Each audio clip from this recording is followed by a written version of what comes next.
because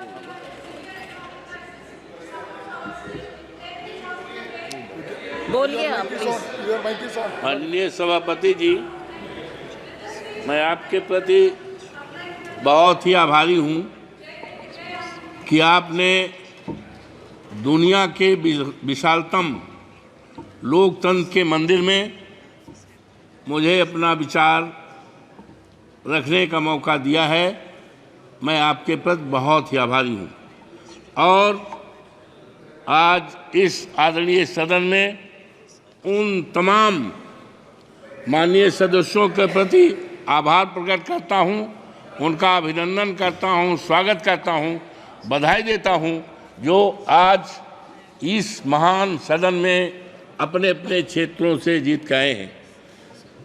माननीय सभापति जी, मैं अपने नेता माननीय अखिलेश यादव जी के प्रति आभार प्रकट करता हूँ कि उन्होंने एक ऐसी सीट जो अयोध्या में है, प्रभु श्री राम मर्यादा पुरुषोत्तम राम की धरती पर है, जिस सीट के लिए 54 फैजाबाद के लिए देश और दुनिया की निगाहें लगी थी। और आज मान्यवर, आज जब चुनाव हो गया है, जब वहाँ की देवतुल्य मतदाताओं ने मुझे चुनाव जिताकर भेजा है, तो आज केवल हिंदुस्तान में ही नहीं सारी दुनिया में चर्चा है। मान्यवर, मैं देवतुल्य मतदाताओं को आभार प्रकट करता हूँ, प्रभु श्री राम के प्रति अपनी आस्था और आभार प्रकट करता हूँ और मैंने महामहिम राष्ट्रपति जी के अभिभाषण को सुना और देखा। मान्यवर, ये 29 पृष्ठ का है, लेकिन मुझे खेद है कि महामहिम राष्ट्रपति जी का नाम यहाँ होना चाहिए था, जहाँ संसद के समक्ष भारत के राष्ट्रपति का अभिभाषण। ये दुनिया के में किस तरह के मैसेज जाएगा, हमारे देश में कौन से राष्ट्रपति हैं, उनका क्या नाम है, इसको मान्यवर होना चाहिए था। मान्यवर, मुझे बड़ा ही आश्चर्य हुआ जब ये 29 पेज के अभिभाषण में कहीं पर भी अयोध्या का नाम नहीं है, मर्यादा पुरुषोत्तम राम की धरती का नाम नहीं है, जहां से मर्यादा केवल अयोध्या में ही नहीं सारे देश में मर्यादा अंकित हुई है, उसका कहीं चित्रण नहीं है। मान्यवर, मुझे बड़ा ही अफसोस हुआ कि अभी परसों मैं गया था अयोध्या में, वहाँ की गलियों को देखा था, कीचड़ भरा है और जहाँ पर हमारे देश के आदरणीय प्रधानमंत्री जी ने 6 महीने पहले एक रेलवे स्टेशन का जो अयोध्या के नाम है उसका उद्घाटन किया था। 150 से ज़्यादा बाउंड्री वाल है, ढह गई है। और सबसे दुखद पहलू है मान्यवर, सबसे दुखद पहलू है कि स्टेशन से आकर के केवल हिंदुस्तान के ही नहीं दुनिया के न जाने कितने लोग प्रभु राम श्री राम के मंदिर का दर्शन करने के लिए जाते हैं।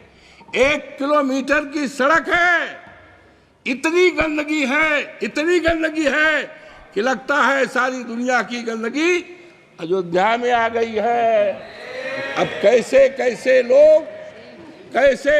लोग दर्शन करने के लिए जाते हैं, प्रभु राम के मंदिर में जाएंगे तो सारी गंदगी को पैर से छप करके जाएंगे। और यही नहीं मान्यवर, मैं और आगे बढ़ा तो वहाँ पर जलायन एक अयोध्या का प्रभु श्री राम के मंदिर के पास का है जलायन मोहल्ला, पानी भरा है और इतना पानी भरा है और मानवर गरीबों का मोहल्ला है, कमजोरों का मोहल्ला है, दलितों का मोहल्ला है और पानी भरा है। और सुना है उसके निकासी के लिए 35 करोड़ रुपए अलॉट हुआ है, लेकिन पता नहीं है ये पैसा कहाँ गया है, किस पे खर्च हो रहा है, गरीबों का मुआवजा नहीं दिया। और मनोहर, मुझे बड़ा अफसोस हुआ कि वहाँ पर एरोड्रम बना है, लेकिन एरोड्रम बनने में गरीबों को, किसानों को पैसा नहीं दिया गया। और अफसोस की बात है कि हर साल मार्च के एंड में सर्किल बनता है।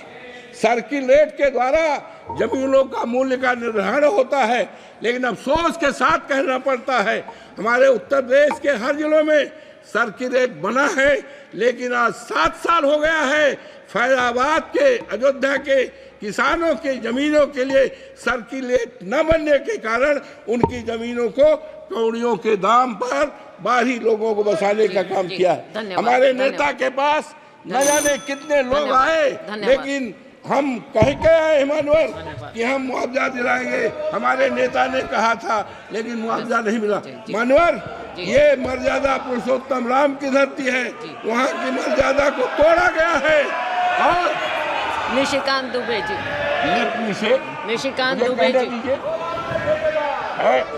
धन्यवाद। वहाँ की मर्यादा को तोड़ा गया है, गरीबों के घर को ढहाया गया।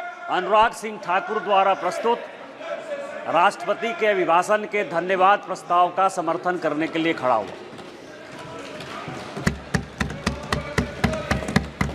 मैंने कल से लेकर For more of such videos, do like, share and subscribe to ET Now Swadesh.